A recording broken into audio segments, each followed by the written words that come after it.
माता कामाख्या के एक नहीं बल्कि कई अनसुलझे रहस्य हैं। मंदिर में प्रसाद के रूप में बटने वाले अंबुवाची वस्त्र से लेकर पास में बहने वाली ब्रह्मपुत्र नदी तक अपने अंदर कई ऐसे रहस्यों को छिपाए हुए हैं जो विज्ञान को खुली चुनौती देते हैं। क्या आप जानते हैं कि मां कामाख्या ने अपने ही पुजारी का सिर धड़ से अलग कर दिया था? इतना ही नहीं, सदियों पहले उन्होंने एक राज्य परिवार को ऐसा श्राप दिया जिसके चलते उस राज्य परिवार से ताल्लुक रखने वाले लोग आज भी देवी कामाख्या के दर्शन नहीं कर पाते। आज के इस वीडियो हम इन्हीं रहस्यों से पर्दा उठाएंगे।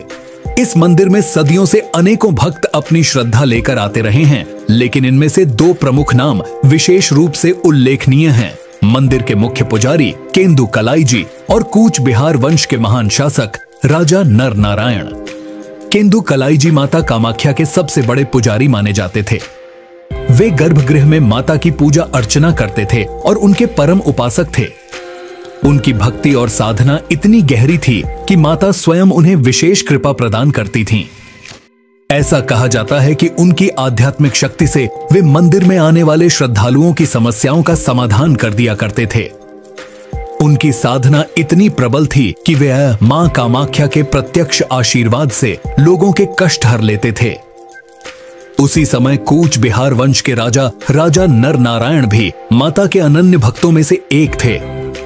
वे मां कामाख्या के दर्शन करने के लिए प्रतिदिन नीलांचल क्षेत्र आते थे, जहां नीलांचल पर्वत स्थित है।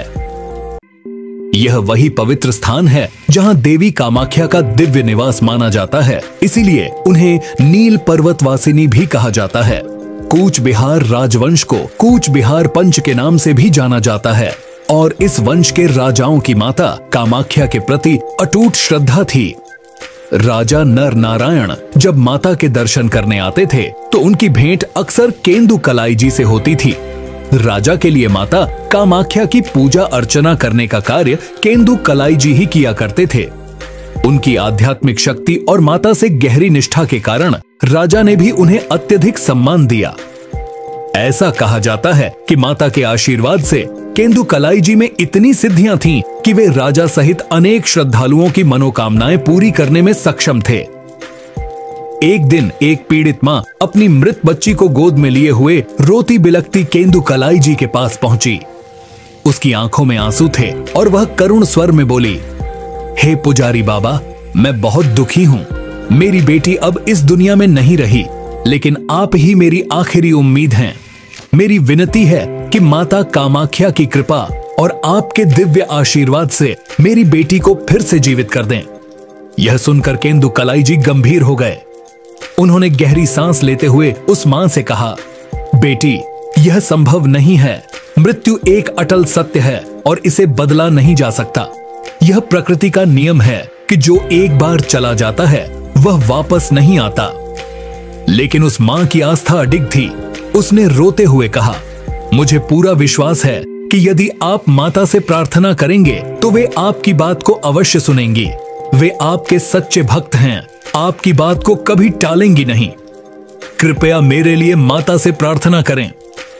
केंदु कलाई जी ने उस दुखियारी मां की आस्था को प्रणाम किया और कहा, यदि तुम्हारी श्रद्धा इतनी प्रबल है तो मैं अवश्य माता से प्रार्थना करूंगा। बाकी सब माता के हाथ में है, वही उचित निर्णय लेंगी। यह कहकर केंदु कलाई जी ने उस मृत बच्ची को अपनी गोद में उठाया और उसे माता कामाख्या की पवित्र पाषाण शिला पर रख दिया। इसके बाद उन्होंने गहरी भक्ति और समर्पण से देवी से विनती की, हे माता कामाख्या, यदि आपको यह उचित लगे और यदि यह बच्ची आपके आशीर्वाद के योग्य है तो इसे जीवन दान दें। मैं आपसे प्रार्थना करता हूँ कि इसे पुनः जीवित कर दें। आपकी कृपा से यह मां अपनी संतान को पुनः देख सकेगी। केंदु कलाई जी की प्रार्थना समाप्त होते ही पूरे मंदिर में दिव्य प्रकाश फैल गया। मंदिर के गर्भगृह से अद्भुत ऊर्जा की लहर निकली और माता कामाख्या ने अपनी अलौकिक शक्ति से मृत बच्ची को जीवन दान दे दिया। जिस बच्ची को कुछ क्षण पहले मृत घोषित किया गया था, वह अब अपनी मां की गोद में किलकारियां भर रही थी।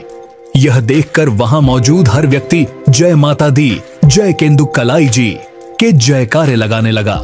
यह चमत्कारी घटना पूरे नगर में आग की तरह फैल गई। हर कोई माता की कृपा और केंदुकलाई जी की भक्ति के बारे में चर्चा करने लगा। अंततः यह बात राजा नर नारायण तक भी पहुंची। स्थानीय लोग बहुत अच्छे से जानते थे कि रात में जब मंदिर के कपाट बंद हो जाते थे तब केंदुकलाई जी अपनी आंखों पर पट्टी बांधकर माता की पूजा अर्चना करते थे। ऐसा कहा जाता था कि उस दौरान स्वयं माता कामाख्या साक्षात प्रकट होती थीं और केंदुकलाई जी को दर्शन देती थीं। यह उनकी साधना और माता की कृपा का प्रमाण था। जब यह चमत्कारी घटना राजा नर नारायण तक पहुंची तो उनके मन में भी माता के साक्षात दर्शन करने की प्रबल इच्छा जाग उठी। वे तुरंत केंदुकलाई जी के पास पहुंचे और उनसे हाथ जोड़कर प्रार्थना करने लगे। हे पूज्य केंदुकलाई जी, मेरी आपसे विनती है कि मुझे भी मां कामाख्या के दर्शन करने की अनुमति दें। मैं अपनी आंखों से देखना चाहता हूं कि माता किस प्रकार प्रकट होती हैं। राजा की यह इच्छा सुनकर केंदुकलाई जी गंभीर हो गए। वे जानते थे कि माता की आज्ञा के बिना किसी को गर्भगृह में उपस्थित होने की अनुमति देना उचित नहीं था। उन्होंने राजा से कहा, राजन, यह कैसे संभव हो सकता है?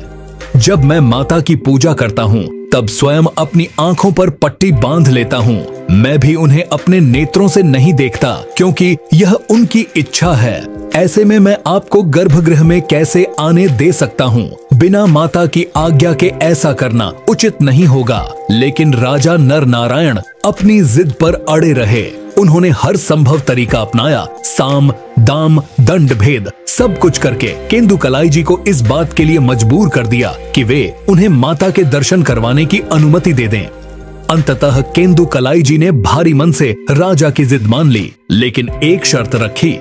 राजन, मैं आपको गर्भगृह में उपस्थित रहने की अनुमति दे सकता हूँ, लेकिन आपको माता के दर्शन केवल एक विशेष विधि से करने होंगे। गर्भगृह में एक छोटा छिद्र है जहां से आप माता के नृत्य रथ रूप को देख सकते हैं।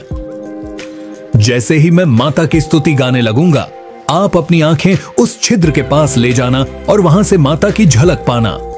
लेकिन ध्यान रहे, कोई भी सीधा माता की ओर नहीं देख सकता। ऐसा करना विधि विरुद्ध होगा। राजा को यह प्रस्ताव मंजूर था। वे इतने उत्साहित थे कि इस शर्त को तुरंत स्वीकार कर लिया। रात का समय था। मंदिर के कपाट बंद हो चुके थे और पूरे नीलांचल पर्वत पर एक रहस्यमयी शांति छा गई थी। मंदिर के गर्भगृह में माता की पूजा की विशेष विधि आरंभ हो चुकी थी। केंदुकलाई जी ने अपनी आंखों पर पट्टी बांध ली और माता कामाख्या की स्तुति गाने लगे। जैसे ही भक्ति से भरे उनके स्वर गूंजने लगे, माता कामाख्या साक्षात प्रकट हो गईं। उनका दिव्य रूप गर्भगृह में आलोकित हो उठा और वातावरण में एक अनोखी शक्ति महसूस की जाने लगी। माता अपने नृत्य की तैयारी करने ही वाली थीं कि अचानक उन्हें एक अज्ञात उपस्थिति का एहसास हुआ। माता को तुरंत यह आभास हो गया कि कोई उनकी उपस्थिति को चोरी छिपे देख रहा है। वे सर्वज्ञानी थीं। उन्होंने तुरंत समझ लिया कि राजा नर नारायण ने छल पूर्वक गर्भगृह में घुसने की कोशिश की है और छेद से उन्हें देखने की कोशिश कर रहे हैं। माता के क्रोध की कोई सीमा नहीं रही। वे प्रचंड रूप धारण कर चंडी के रूप में प्रकट हुईं और उनके क्रोध की अग्नि से पूरा गर्भगृह जल उठा। इसी क्षण माता ने बिना कोई देरी किए केंदुकलाई जी का सिर उनके धड़ से अलग कर दिया। माता के इस विकराल रूप को देखकर राजा नर नारायण भय से कांप उठे। लेकिन माता ने उन्हें केवल डराया ही नहीं बल्कि उनके पूरे वंश को एक भयानक श्राप दे दिया। माता कामाख्या ने गगनभेदी स्वर में कहा, हे राजा नर नारायण, तुमने छल पूर्वक मेरे दर्शन करने की चेष्टा की है। मेरी आज्ञा के बिना गर्भगृह में झांकने का दुस्साहस किया है। तुम्हारा यह अपराध अक्षम्य है। मैं तुम्हें श्राप देती हूं कि आज से तुम्हारे वंश का कोई भी सदस्य इस क्षेत्र में भटकने की कोशिश भी करेगा तो मैं उसका सर्वनाश कर दूंगी। इतना ही नहीं, तुम्हारे पूरे वंश को मिट्टी में मिला दूंगी। माता के इस श्राप को सुनते ही राजा नर नारायण पर घोर संकट आ गया। वे भयभीत होकर तुरंत मंदिर से बाहर निकल भागे। जैसे ही उन्होंने माता के श्राप को सुना, उन्होंने उसी क्षण इस क्षेत्र को हमेशा के लिए छोड़ दिया। माता कामाख्या का यह श्राप इतना शक्तिशाली था कि आज भी कूच बिहार वंश के लोग उस क्षेत्र में आने से घबराते हैं। कहा जाता है कि यदि इस वंश का कोई भी व्यक्ति गलती से माता के क्षेत्र में प्रवेश कर लेता है तो उस पर कोई न कोई संकट आ जाता है। इस श्राप से बचने के लिए राजा नर नारायण के वंशजों ने एक अनोखी परंपरा अपना ली। जब भी कूच बिहार वंश के लोग इस क्षेत्र से गुजरते हैं, चाहे वह पैदल, ट्रेन, बस या कार में हो, तो वे हमेशा अपने साथ एक छतरी रखते हैं। जैसे ही वे कामाख्या मंदिर के क्षेत्र में प्रवेश करते हैं, वे अपनी छतरी खोल लेते हैं ताकि गलती से भी उनकी दृष्टि माता कामाख्या के मंदिर की ओर न पड़ जाए। मान्यताओं के अनुसार माता कामाख्या का मंदिर वह स्थान है जहां हर किसी की मनोकामना पूरी होती है। यही कारण है कि इसे कामना सिद्ध करने वाली देवी कहा जाता है और इसी वजह से यह मंदिर कामाख्या देवी मंदिर के नाम से प्रसिद्ध है। यहाँ आने वाले श्रद्धालु माता से अपनी मनोकामनाएं मांगते हैं और ऐसा माना जाता है कि माता कभी अपने भक्तों को खाली हाथ नहीं लौटाती। माता कामाख्या की सवारी सर्प है, जो तंत्र साधना और रहस्यमयी शक्तियों का प्रतीक माना जाता है। यह मंदिर तंत्र साधकों के लिए अत्यंत महत्वपूर्ण स्थान है और यहाँ विशेष रूप से अंबुबाची मेले के दौरान साधक अपनी साधनाएं पूरी करने आते हैं। कामाख्या देवी के इस शक्तिपीठ से कुछ ही दूरी पर उमानंद भैरव मंदिर स्थित है, जो ब्रह्मपुत्र नदी के बीच में एक छोटे से टापू पर बना हुआ है। मान्यता है कि कामाख्या देवी के दर्शन तभी पूर्ण माने जाते हैं जब भक्त उमानंद भैरव के भी दर्शन कर लें। उमानंद भैरव को इस शक्तिपीठ का रक्षक एवं भैरव माना जाता है। शक्ति और भैरव एक दूसरे के पूरक हैं, इसलिए जो भी माता कामाख्या के दर्शन करता है उसे उमानंद भैरव के दर्शन भी अवश्य करने चाहिए। तो दोस्तों, आपको यह वीडियो कैसा लगा हमें कमेंट करके जरूर बताइएगा। अगर आपको यह जानकारी रोचक लगी तो वीडियो को लाइक करें, शेयर करें और हमारे चैनल को सब्सक्राइब करना न भूलें, ताकि आपको ऐसे ही अद्भुत और रहस्यमयी जानकारियां मिलती रहें।